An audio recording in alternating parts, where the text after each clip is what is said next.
Okay, Bismillahirrahmanirrahim. Today we're starting a new topic. It's topic 15. This topic comes under your organic chemistry. As you know, organic chemistry is anything of the family from the hydrocarbon, carbon, hydrogen, and then all your functional groups. Okay. The next functional group is the arenes functional group. It's called the arenes functional group. So the learning objective that we're going to look at for today is the general structure, display, and skeletal formula of arenes, and then describe and explain the shape and bond angles in benzene molecules in terms of sigma and pi bonds. Okay, so I hope you still remember your sigma and pi bonds from topic 3 of your AS syllabus. Right, what is this functional group called arenes? Okay, so there are two major classes of organic hydrocarbons. The first one is aliphatic. Aliphatic is all the functional groups that we have met before this. Okay, it consists of a straight or branch chain organic substance. Alcohol, halogenate alkanes, carboxylic acid, ketones, aldehydes, alkanes, alkenes. These are all aliphatic family. Okay, arenes or aromatic is a type of group for organic molecules which includes one or more ring of 6 carbon atoms with delocalized bonding. Okay, so I'll talk about that, what delocalized bonding means. So arenes is when you have a 6 carbon atoms in a ring.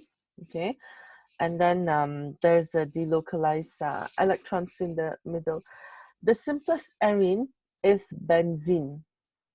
Okay, I don't know if you have come across benzene before or not. Okay, now benzene, here are some structures of benzene. Okay, you have a 6 carbon in a ring, and it contains 3 single bonds and 3 double bonds.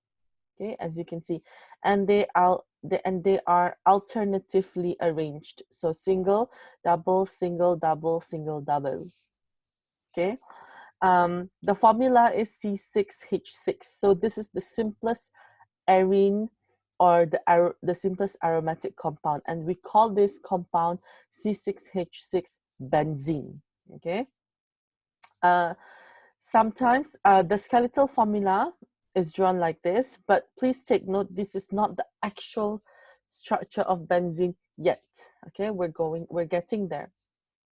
Okay, so the skeletal formula doesn't show the hydrogen. Okay, it shows you the corner. Okay, every corner represents carbon.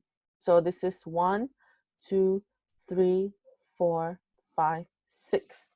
Okay, most of the time you will be required to draw the skeletal formula of a benzene, and you need to remember that each carbon only contains 1 hydrogen.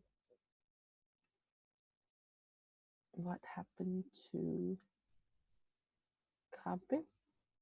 It's just, okay, right. So each carbon, even though it's not drawn, you must remember that each carbon only has 1 hydrogen. Okay, the reason is because this carbon is already connected to 1 single bond and a double bond.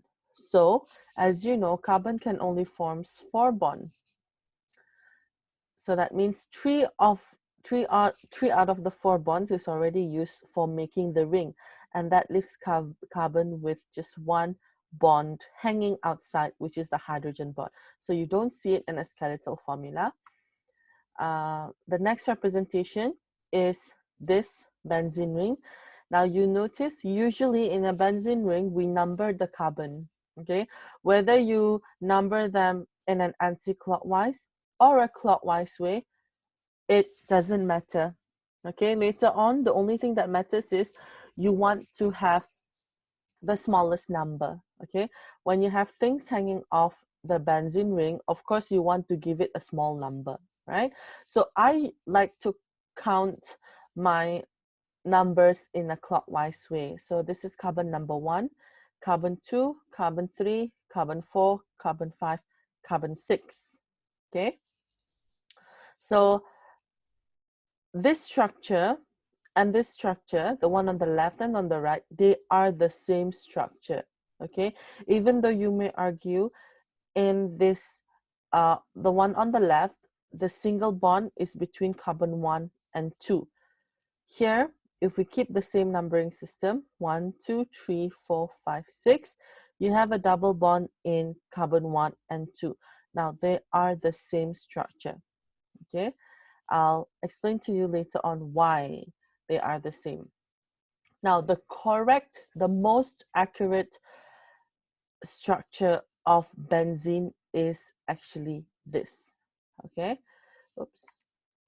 This is the best and the most accurate structure of benzene, where instead of writing down the double bonds, we just write it as a circle, right? This structure of benzene is the most accurate, and this is the way you should draw it at all times. And this means the same thing, okay? C6H6, it has the formula of C6H6 still. Okay, moving on.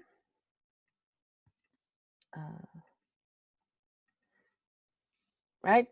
The calculus structure, right? Calculus is the person. Calculus is the person who discovered this benzene ring. Calculus said that a benzene ring is a hexagonal ring, which is 6 carbon atoms, that contains 3 double bonds and 3 single bonds. Okay, this is how Calculus have imagined the benzene ring. It contains 3 double bonds and 3 single bonds, okay?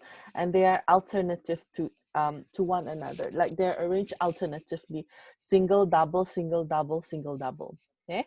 So both structures is the same. Now, if you see this arrow, it does not mean it's a reversible arrow or anything. It's what we call a resonance arrow. The resonance means they are the same, okay? This structure and this structure is totally the same, even though you may argue that the double bonds are placed at different carbon atoms, okay? Now, and then later on, some people argued that the calculus structure is inaccurate, okay? It's not wrong, it's just not accurate, okay? That's why I asked you to avoid drawing single, double, single, double. It's better that you draw a circle in the center, okay, inside the ring. Now, the reason why calculus structure is inaccurate, there are 2 reasons why, okay? If you look at calculus structure like this, you can see there's a single and a double bond, okay? And the bond length, okay, the bond length for a single bond, carbon-carbon single bond, is 0.154 nanometer. Okay, the bond length for a double bond is 0.134 nanometer. So a double bond is shorter than a single bond. Okay, but when they did analytical investigation, okay, they did some, they analyzed this benzene structure. They found that the bond length of carbon-carbon inside benzene is 0.139 nanometer, okay? So if you look at this bond length of benzene, it doesn't match with your single bond or double bond, okay? So that means the structure cannot be single, double, single, double. Otherwise, if it was single, double, then you would have 2 bond lengths, okay?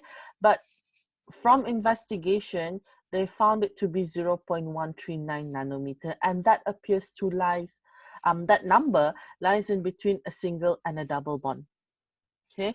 So that's why it's inaccurate, right? Second reason is if you look at the structure of how Kekule drawn benzene ring, there is a double bond, which shows that benzene should act like an alkene, okay, because of the double bond. However, benzene does not go the same reaction like alkenes. Alkene undergoes an electrophilic addition, okay? But for benzene, it's a substitution reaction. So you will see this again later, okay? So because of these two reasons, that's why we don't draw it like this, because if benzene looks like this, the bond length of the double bond should be 0.134 and the bond length of the single bond should be 0.154. But it turns out when we analyze the structure, the bond length is 0.139 nanometer. Okay, so it's not a true single bond, nor it is a true double bond. Okay, right, so this is the actual structure of benzene, the most accurate structure of benzene, where you have 6 carbon atoms and there is a circle inside the ring. Okay, this is because the single and double bond are being delocalized. Okay, delocalized means it doesn't stay in one fixed position, right? So that means the double bond is actually constantly moving inside the ring. That's why you have a circle, okay? But the number of carbon and the number of hydrogen is still the same. You can still imagine that there are 3 double bonds and 3 single bonds in the structure, but it is not fixed, okay?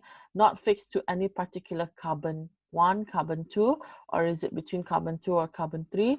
Is it between carbon 3, carbon 4, and etc. So this has something to do with the double bond being delocalized. The double bond is not fixed, okay? Why is the double bond not fixed? So we need to look at the structure and bonding, okay? Right, there are 6 carbon atoms in a hexagonal ring. With each carbon atom is bonded to 1 hydrogen atom. Okay, so each carbon can only be bonded to 1 hydrogen atom. So this is the structure of the benzene ring without the inside yet. Okay, so I'm just going to talk about that. Now, to bring back to the idea or concept of hybridization. What is hybridization? Hybridization is basically the mixing of your s orbital and p orbital. Something that you have learned as well in AS, okay? Now, the fact that each carbon atom is sp2 hybridized, that means you are mixing 1 s orbital and 2 p orbital, okay? There are 3 p orbitals, but you're only mixing 2 orbitals, okay? Now, where do I get this? The electronic configuration of carbon is 1s2, 2s2, 2p2, okay? For when carbon or when any atoms undergo reaction, only the outermost electrons are involved, okay? So I only focus on the second shell, which is the outermost shell. And for carbon, in the outermost shell, there are 4 electrons, okay? Now each box, this is the s orbital, this is the p orbital, and there are 3 types of p orbital, px, py, and pz. Okay, so you can see here, s orbital is a spherical shape, and p orbital is like an hourglass, or what we call lobed, okay?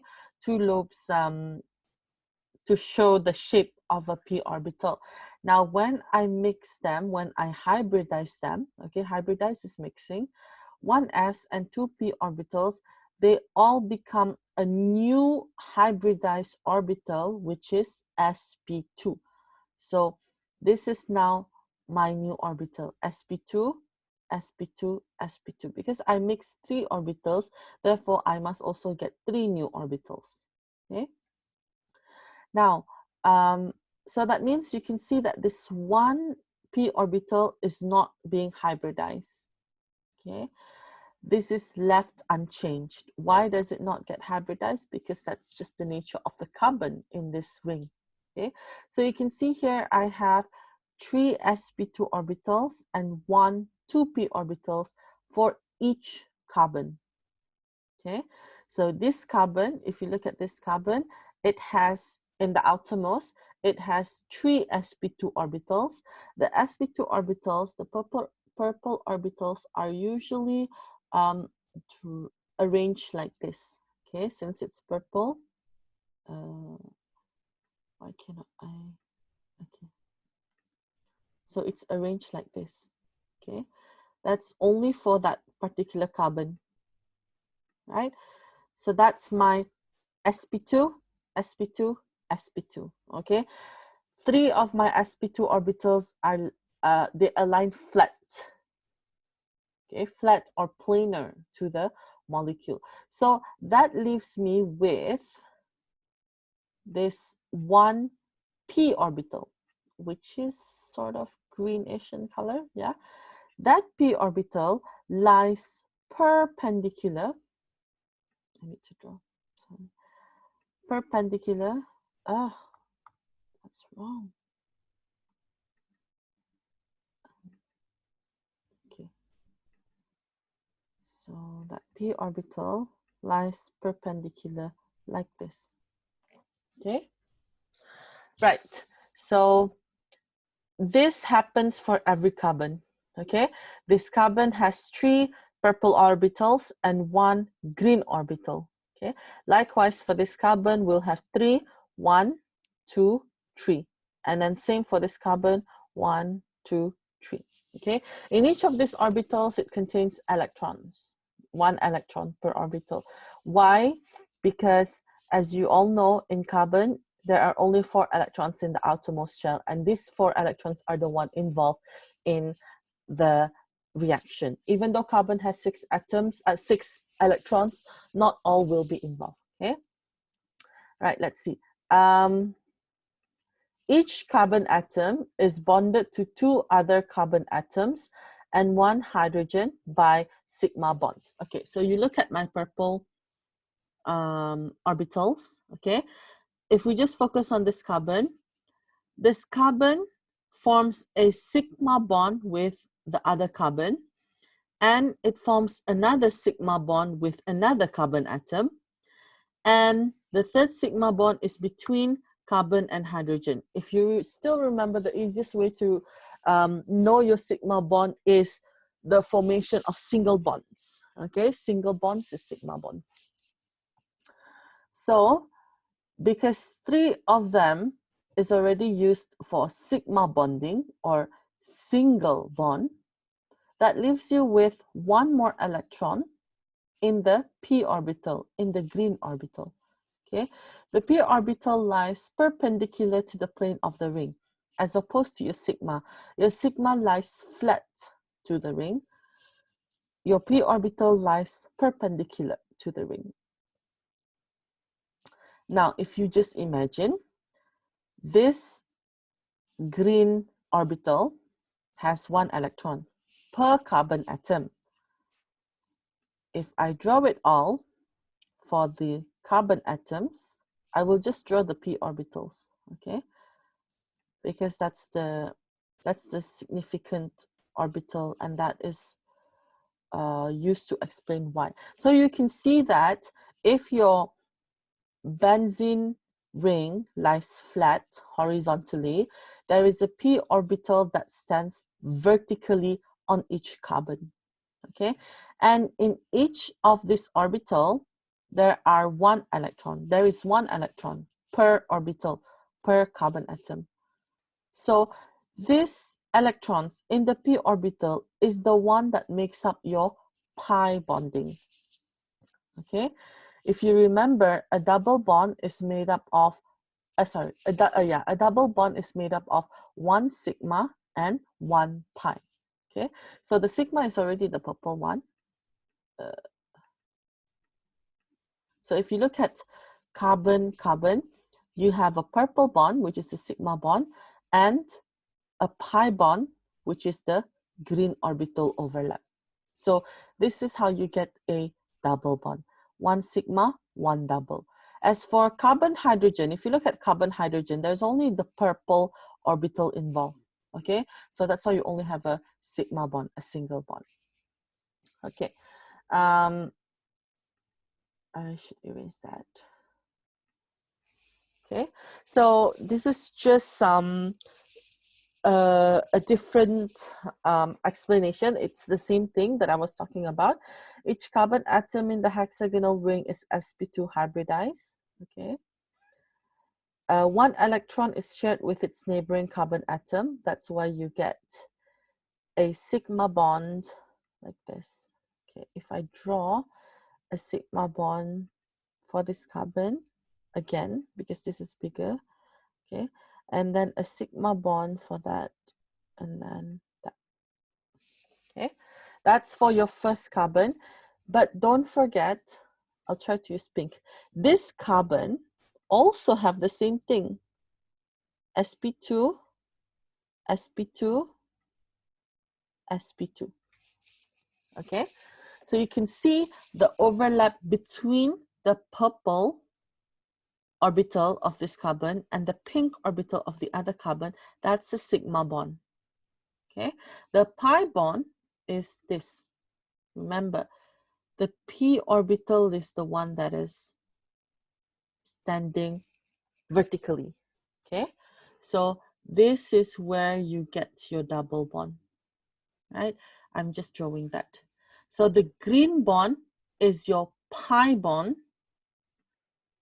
The pink bond at the bottom with the purple is your sigma bond. That is how the bonding of benzene works. That's only for this two carbon. I can continue to draw for the other carbons as well, and the drawings will get even more complicated. Okay, I hope you guys are following this, right? Since there are 6 carbon atoms, each carbon atom contributes 1 electron to form pi bond. The pi bond that we're talking about is the green one, okay, the green orbital. So this carbon contributes 1 electron for pi bond. This carbon contributes another electron for pi bond. Same goes to this carbon. It also has a green orbital for the pi bond, if I just draw it, okay. And then this carbon as well, this carbon, and the last one, okay? So each of this carbon has an electron, just 1 electron. I'm gonna draw that dot as an electron, okay? So what happens is this electron, this system of the p orbital is what forms the pi bond system in the ring, okay? Instead of having 3 pi bonds that are fixed, okay, if I just draw this based on the calculus structure, this is double, single, double, single, double bond, okay. Instead of having this, what happens is that the double bond or the pi bond is delocalized. They all connect. We don't know where the double bond is. It just moves around. The electrons is delocalized. Delocalized means it is not fixed in one position.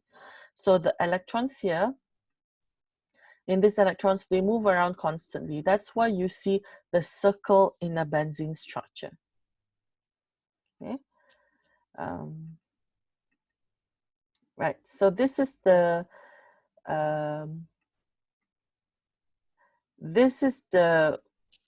region of electron that shows you the pi bond.